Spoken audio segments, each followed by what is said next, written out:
Hello, everybody. Welcome back to another year of Second Saturday. Thanks for being here, and thanks to those of us joining virtually on Facebook. We are live streaming these again. My name is Sam Fitzpatrick. I'm Education Coordinator at the museum, and I have some society announcements for the month of September. Today's will be all about the history of the Bay County Library System with Christian Mahdei. October will be at the Bay, our second Saturday will be at the Bay Veterans Foundation, about the history of the Bay Veterans Foundation with Keith Markstrom. Our November second Saturday will be with Mike Murray of the Delta College Planetarium at the Delta College Planetarium. So it'll be under the dome, or the chicken bucket, as some people refer to. Some announcements for September. We have some stuff coming up at the Trombley House. This Saturday, September 16th, so 1 week from today, we have the Ice Cream Social. This is a family-friendly event going on from 10 a.m. to 4 p.m., and this is free. There's going to be a bicycle parade. There's going to be arts and crafts. We're going to have ice cream, of course, other snacks as well. We're going to learn how to build and fly our own kites, and you get to enjoy the history of the Trombley House, which is nearly just shy of 200 years old. The next Tulsa Half Mile Tour is going to be Friday, September 22nd at 1 p.m., so that's next Friday. That's with me. Tours, as always, are $10 a person. September 23rd, the museum is going to be open from 12 p.m. to 4 p.m. to coincide with the Hell's Half Mile Film Festival. So we're going to have some films playing by Garrett Johnson, who's the curator for the Michigan Rock and Roll Legends Hall of Fame. And as always, the museum is free. Starting Monday, September 11th, which is this Monday, we're going to debut our Monday matinee programs. For those of you that don't know, inside the museum we have the Robert Nan Hatchell Theater. We've been privileged to have been given a lot of documentaries produced by Delta College Public Media. So every Monday, starting this Monday, starting at 1 p.m., these are also free. We're going to be playing documentaries by them. And the first one we're playing, I believe, is Voices of World War II. So a documentary about the interviews of the regional World War II vets. It was produced in the mid-2000s, but it's still quite an interesting story. And I do have a cancellation, unfortunately. The art and history for this Tuesday, September 12th at the Trombley House has unfortunately been canceled. We didn't get enough sign-ups, I heard, so hope to do it again in the future. Starting in October, for those of you that don't know, every third Tuesday of the month, we're open from 10 a.m. to 7 p.m. We just extend our hours for an extra 3 hours to allow more people to come in and enjoy the museum. We're going to start offering these on the first Tuesday of each month as well. So the first Tuesday and third Tuesday of the month, starting in October, the museum will be open from 10 a.m. to 7 p.m. I want to get this message out now. The last week of October, the museum is planning to be closed because we're going to be deconstructing and installing a new exhibit we're working on. Right now, the hallway exhibit, every 6 months or so, we try to switch this out with something new. We have an exhibit called Tea Culture, which is all about the history of Bay County's tea, looking at the Victorian, Prohibition era, so not tea in those cups, and then post-World War II tea parties. The new exhibit that will take the place of that is going to be called Old Bay City Window Shopping. So we're going to take the entirety of that hallway and turn that into storefronts you would have seen in the late 19th and early 20th century in Bay City. So Ross & Berry's furniture, other drugstores, clothing stores, cigar rollers, manufacturers. We're also planning on having some silent films being played inside of the Robert Nan Hatchell Theater. So, and there's much more. I can't give too much away. So we're going to close for a week, but the treat is you get a whole new exhibit inside the museum. Also for kids, in October, we're going to partner up with the Bay County 4-H at the museum to offer after-school programs for about an hour on Wednesdays between 4 p.m. and 5 p.m. Those dates are going to be the 4th, 11th, and 18th, and those are completely free. And the topics are going to be about the history of Bay City's bridges. We're going to be having activities where you can build bridges out of everyday objects, and of course learn about the past, current, and future bridge plans we have for Bay City. And as always, we have much more that I can talk about here. So do check our event calendar on our website to see all that we're cooking on there. So without further ado, I'm going to step aside and let Kristen take over. Thank you for being here. Hi everyone, thanks for coming. My name's Kristen. I'm the marketing manager for the Bay County Library System. I'm going to take you through the entire history of the system today, going all the way back to 1869, if you can believe it. and how the system came to be the cultural hub that it is today. So on today's agenda, I'm going to take you through the history of the library, and then I'll talk more about the library as it is today, and then we'll have time for a Q&A, and then we'll go through a tour of the building after that. So just a little background on the library system as it exists today. We have currently 4 branches. We've got Allison Jack Wirt Public Library, we have the Sage Public Library, we have the Pinconning branch, and we also have the Auburn area branch, and we also have a bookmobile. We're a Class 6 library, which is the largest class size in Michigan, so just based on our service population, we're one of the largest. That's me, if you couldn't tell. So here I am again. I'm the marketing manager. I've been working for the library for just over a year. I started last August.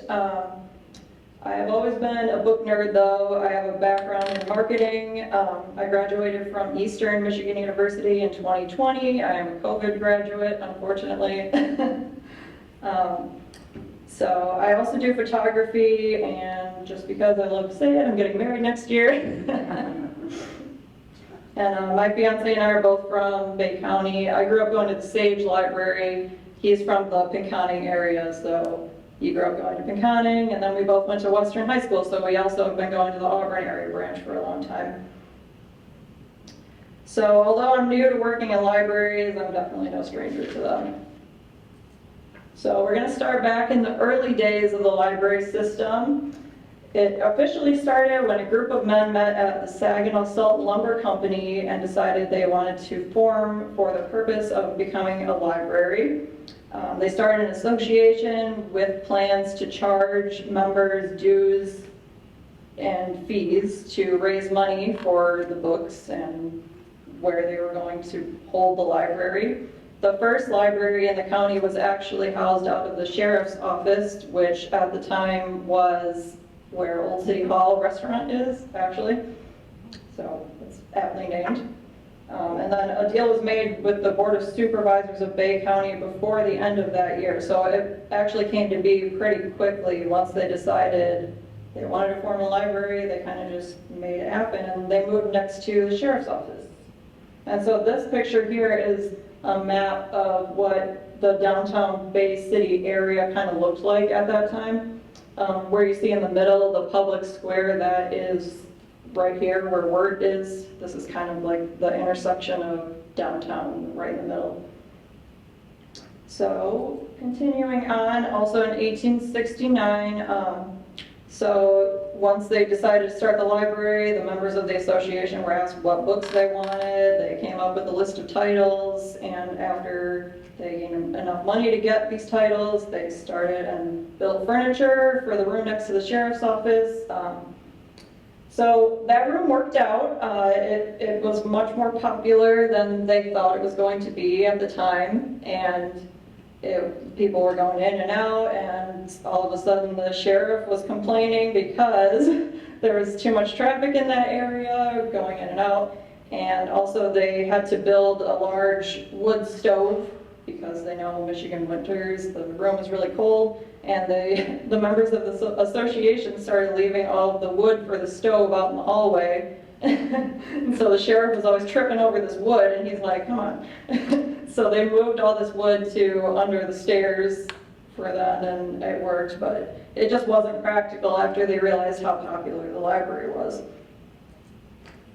So in 1871, they moved to the Averill block, which is where Mulligan's is now, and that whole building there. At the time, the library was on the second floor in a room. It had a very steep staircase. It was not very practical to get up there. Obviously, there were no elevators. And so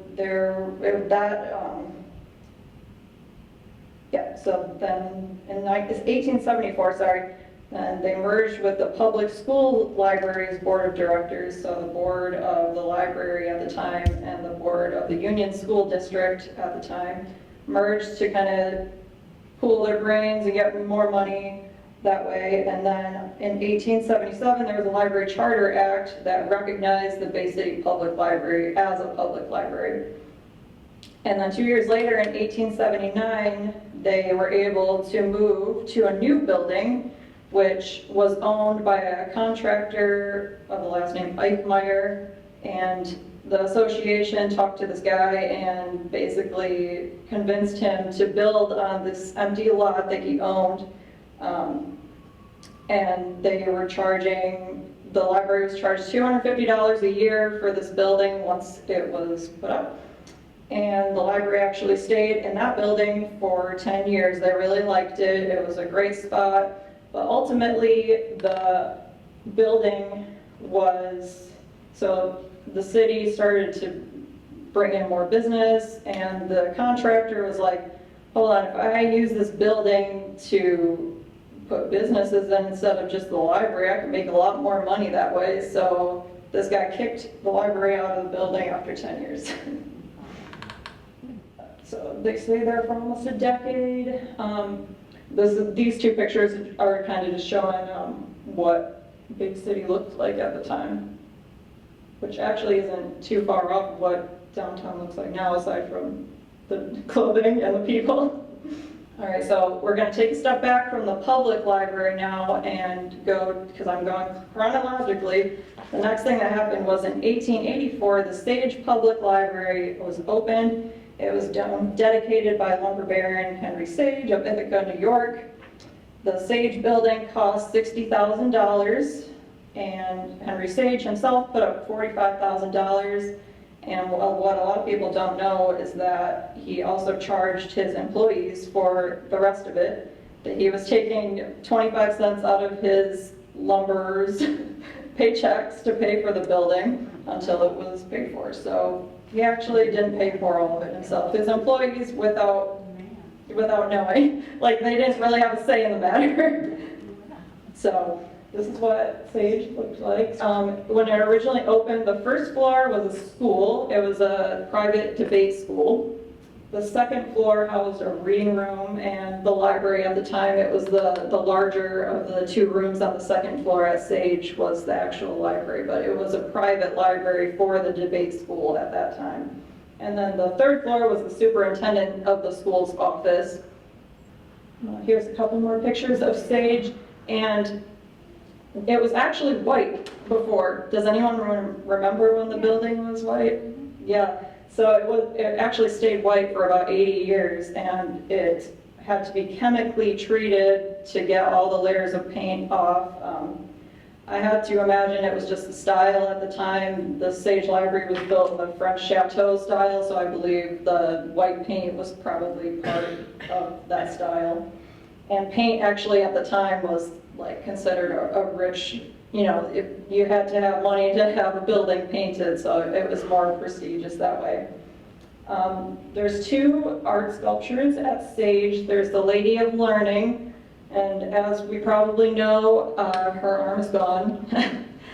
when it was first put up, she obviously had her arm, and her arm was sticking out like this, and kids just really like to swing on her arm, so it fell off, and it unfortunately was not able to be put back on. She's made of terracotta. She represents learning and science. And we also have Leda and the Swan, which she's on top of the octagonal fountain. And she was imported from Italy. She actually has gone through several renovations herself. Just recently, about 3 years ago, she was shipped off to Chicago to be treated and make sure she lasts for the next 100 years. So, some more pictures of Sage. The middle one shows when they were starting to take the white paint off the building. That was in the 80s, 1980s. And then we have the historical fireplace with a picture of Henry Sage above it. There's no pictures of his employees, however. This picture down at the bottom is actually one of the only pictures I could find where the lady still has her arm. So if you want to see what she looked like back in the day. So this was the groundbreaking in the 1980s where they basically brought the whole outside of the building up to code, and they took the paint off. And the Sage Library is also listed on both the national and state level historic sites. So that is very cool, and it actually helps protect the Sage Library. So back in the day, the Sage Library actually had separate entrances for boys and girls to enter, which just shows like how old it is. There was a back door for the girls, and the front door was used for the boys to enter. There was also, at the time, a dumbwaiter that would bring the books up and down. Aside from the Sage Public Library, Henry Sage also built another hall that is similar to the Sage Library. It is located at Cornell University, and it's called Sage Hall, and that is actually where it houses the Johnson Grad School of Management. So it actually there's another building that looks very similar to the Sage Library, and that's in New York. So back to the public library. In 1886, after the contractor, Eichmeyer, kicked the library out of the building so that he could make more money, the library moved to the new Woods Opera House, which was located right on 6th and Washington. So that picture down there is what is the parking lot where that stands today. Well, where the Opera House was. The Woods Opera House was actually built because the other Opera House burned down, and then this one also burned down. But when the library was housed there, they took up the west side of the building. They were also sharing with city government offices at the time, and it really was not practical because there were a lot of shows going on. I mean, the building was being used for a lot of different purposes, and also people waiting for the shows in the winter were kind of waiting just inside the building where the library was, so they were crowding the hallways and like trying to stay warm until the show starts, so it was kind of messing with the library operation. The library stayed there until 1897 when they moved to City Hall. So the City Hall construction took about 10 years. Right there it's showing the library entrance from 6th Street. So, and if you go look at the City Hall, if you see that entrance right above that doorway, you can still very faintly see it says Public Library. It's like etched into the stone up there, but that's where the library used to be. And this was the first time that the library was offered a dedicated space to themselves. Like, this was actually built for them, and they were very excited. They had a big central reading room. They also had 3 little alcoves that were used for meetings at the time, but they were very skinny and also not very practical. Eventually, the library was given another room on the 2nd floor of City Hall, which was used for the children's room. And that was pretty exciting for the kids at the time because they got to climb the grand staircase up to City Hall and go to story time. And it was very popular. There was a story time every Saturday, and it was just it was a destination. Does anybody know who that is? The Bay City Rollers. I just had to throw that in there because that is them being given the key to the city at City Hall. My mom loves them, and I grew up listening to their music. So in 1922, after the library was at City Hall for however many, like 24 years, it landed at 708 Center Avenue, right down the road where Thumb Bank now sits. So that building was actually funded in part by the Carnegie Corporation. When I was practicing this, for some reason I can't say corporation. I don't know why. So 4 landowners donated the land where that building sits. And the Carnegie Corporation donated $35,000 just before it went out of business.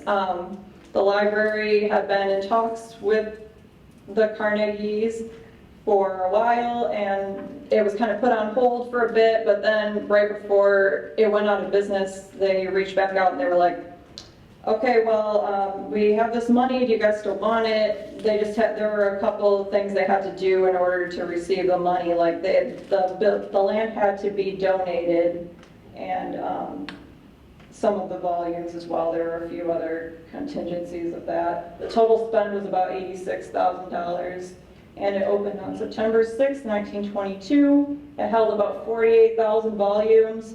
It was very small.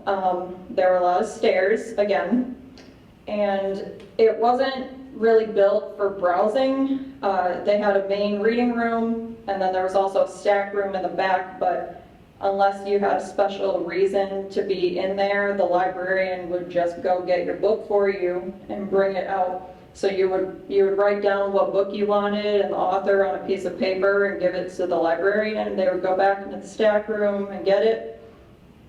And so because of that, the librarians there at the time, they were thinking that they needed a catalog system to be put in place so that people could look through the catalog and see what books were on there, and they would use that to tell the librarian what they wanted. But for some reason that it didn't go over very well. They created the catalog and made about 10,000 copies of it.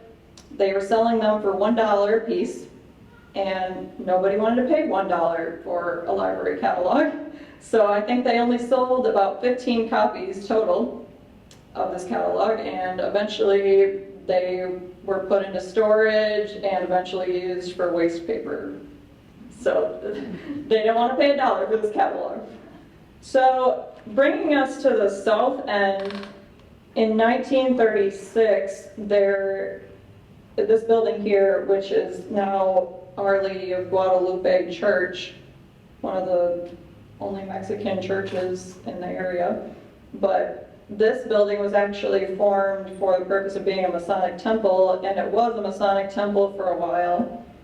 But the library was housed in one of the back rooms on the side. You can see that side door there. That was where you went in to go to the library. So that was housed starting in 1936. Eventually it moved to another storefront. It's now a storefront location on Broadway in 1967. That reddish building right next to the spinning wheel, right there, the library was. And then after that, they finally built 311 Lafayette, which was Southside Branch. And that ran from 1976 to 2007. And one of the purposes for the Southside Branch was to create storage space for our bookmobile, which our bookmobile lives there still today. So the Southside Branch, even though it's not in operation anymore, it's still being used. The bookmobile's garage is there, and then we also store a lot of our donations and extra furniture and things there. So like our used book sale that we have every year, we store all the books at Southside until they are moved to the sale every year. So this is a branch that a lot of people don't even know existed, and this is the only picture I could find of this branch. And this was from 1938 to 1970. This was run by the Sage Library before the Bay County Library System even came into existence. And it had a rotating collection of 6,500 volumes. It was located on the property of the Trombley School at Frank and Marchand Streets. So it was just like a very small little building. The classes from the school would come and check out library books, and they would be filtered in one door. They would check out their books and go out the back door so that the next class could come in, because you could not fit more than one class in there at the same time. And then that is the lot where it was. It's just an empty lot now. So bookmobile service started in 1967. The very first bookmobile was actually a converted semi-trailer. It was green and white. That didn't last very long. It wasn't practical.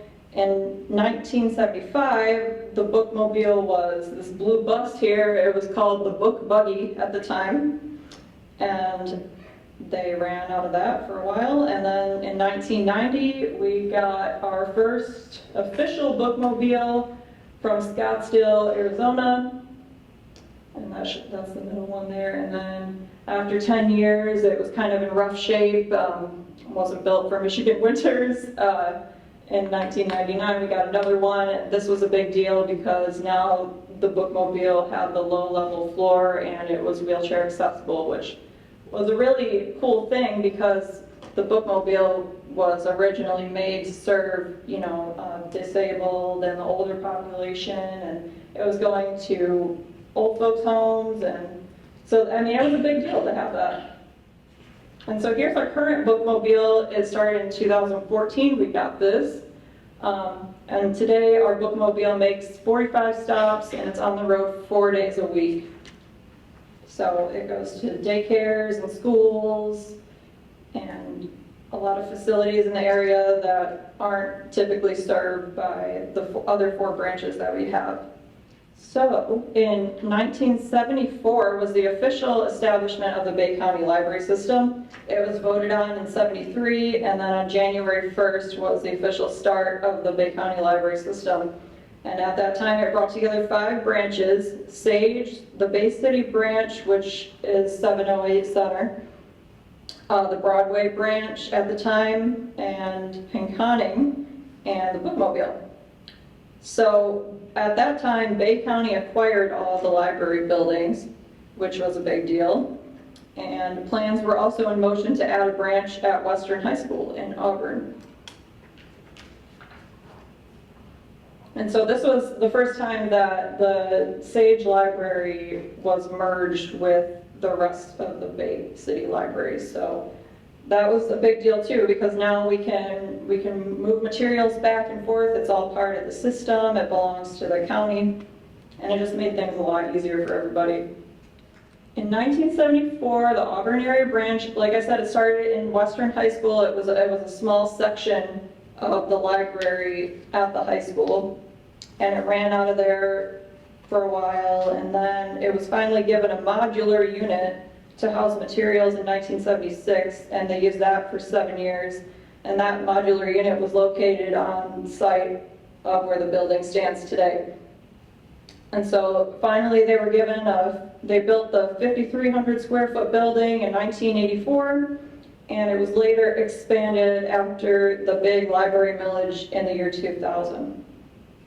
So the Pinconning area branch was actually started by the Pinconning Women's Club, and it received its own building in 1976 after the system was established. Before that, it was actually housed out of that back building. That is where City Hall is in Pinconning. But it wasn't anything like the building that they have now. I mean, this is a beautiful, beautiful building.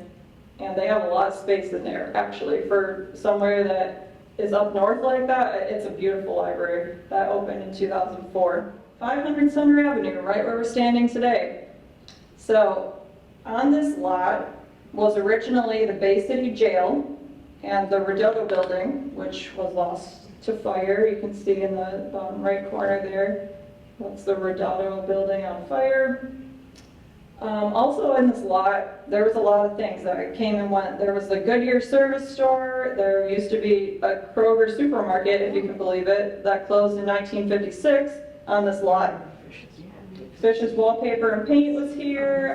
There was also one of the Aladdin housing stores here too, and Sneaky Pete's Bar, which I'm told had really good Bloody Marys.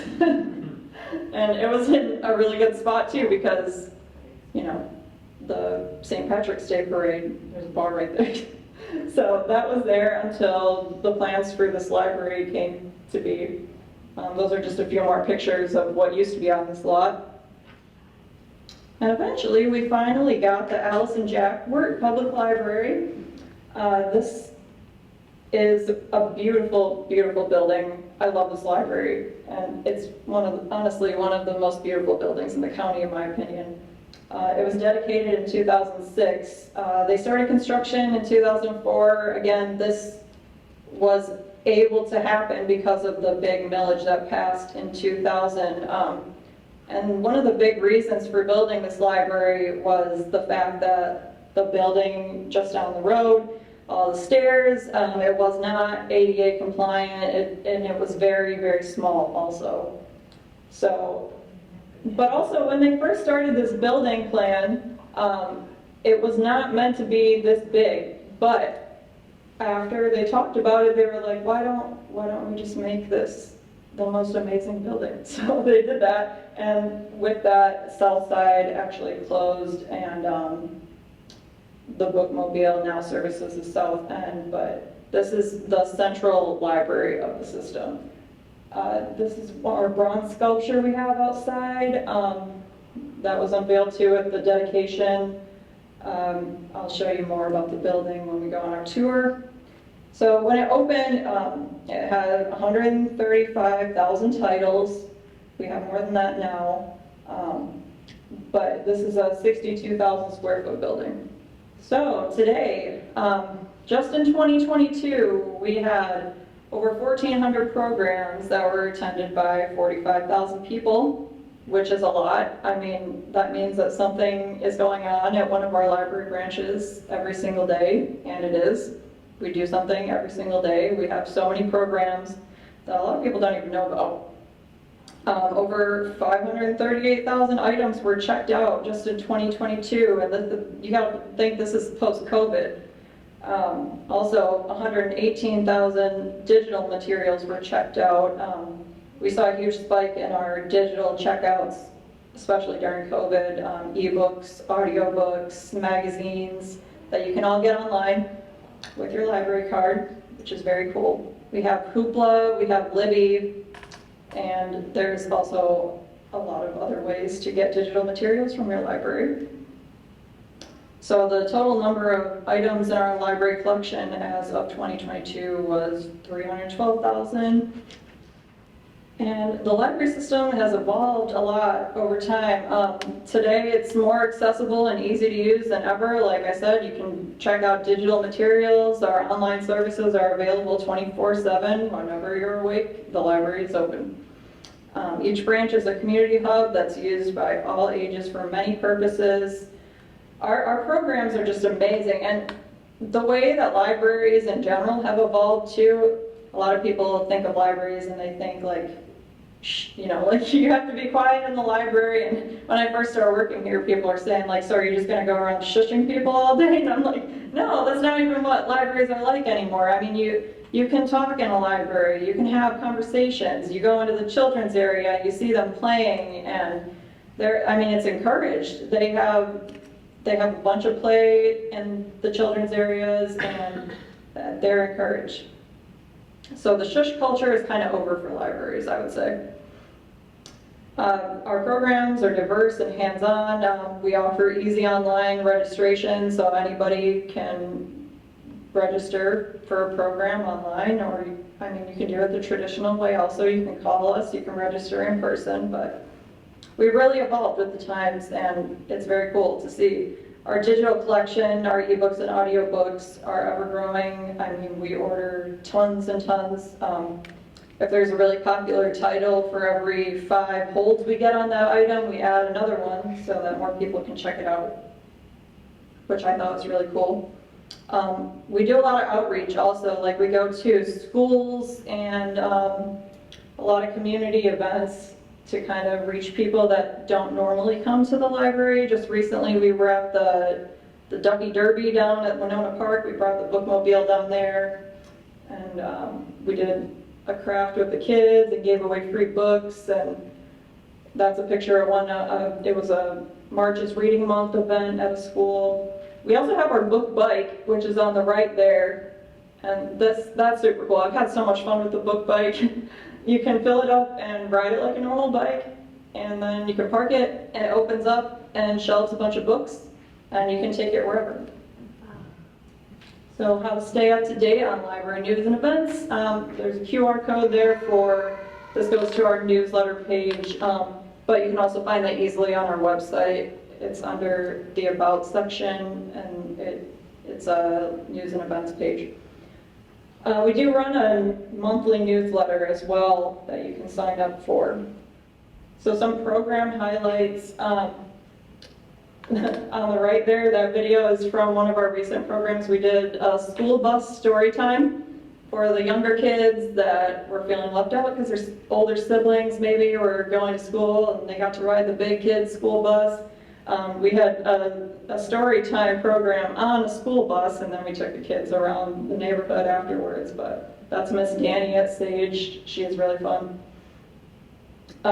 So some other program highlights, we have an author series that's put on by the Friends of the Bay County Library System. We recently had Kate Quinn, we had Marie Benedict, and in October we're having Lisa Wingate, so we're excited for that.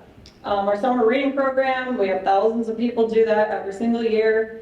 And I talk to people about my age and they're like, oh, I really miss the summer reading program. I miss doing that. And I'm like, it's still going on. It still happens. You can still sign up. You can still do the summer reading program. You can still get prizes. Even as an adult, it's for all ages. And it's really fun. And we have a lot of extra programming during the summer because of the summer reading program as well. We also have an evening session series. That's an arts and culture speaker series we have in this room every month.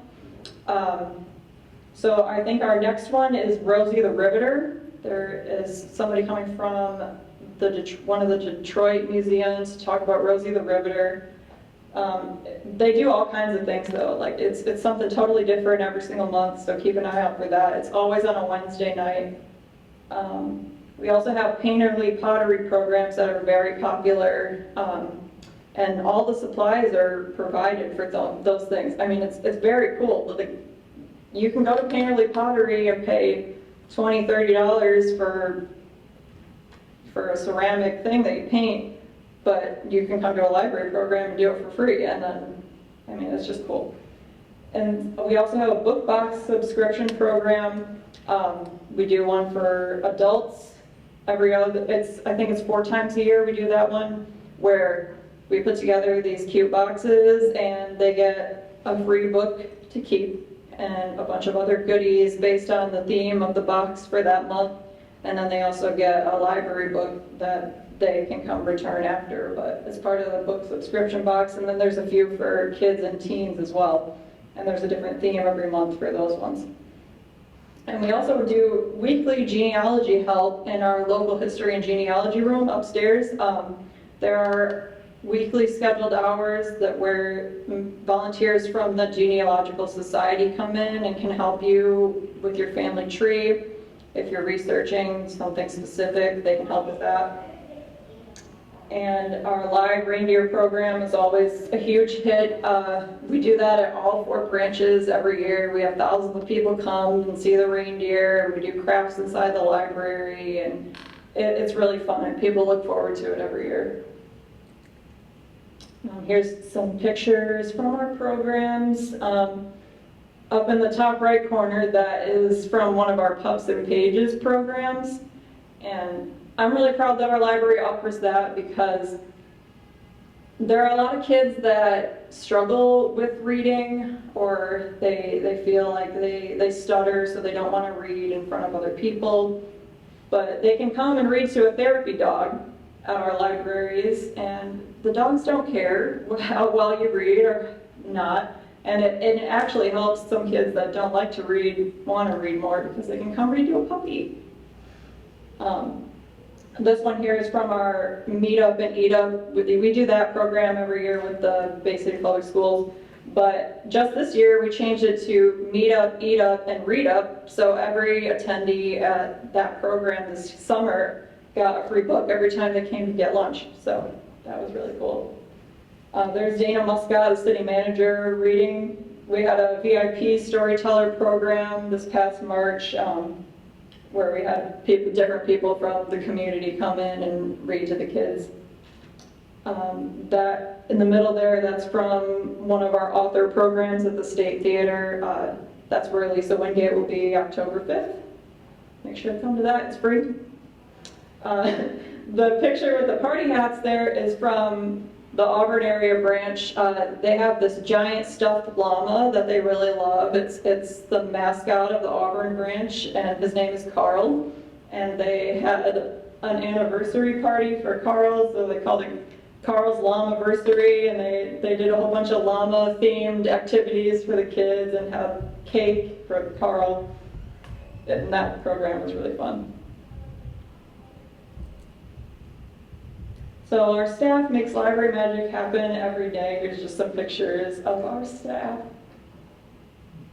It's really cool to see how our staff members are so dedicated to the world of libraries. And how much they actually do, like even when they don't have to.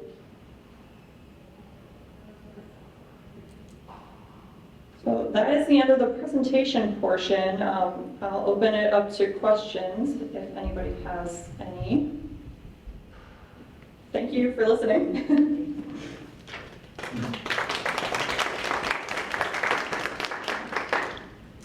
And real quick, I just want to present Kristen with the certificate of appreciation for completing today's second Saturday. So congratulations. Thank you. Looking forward to the tour.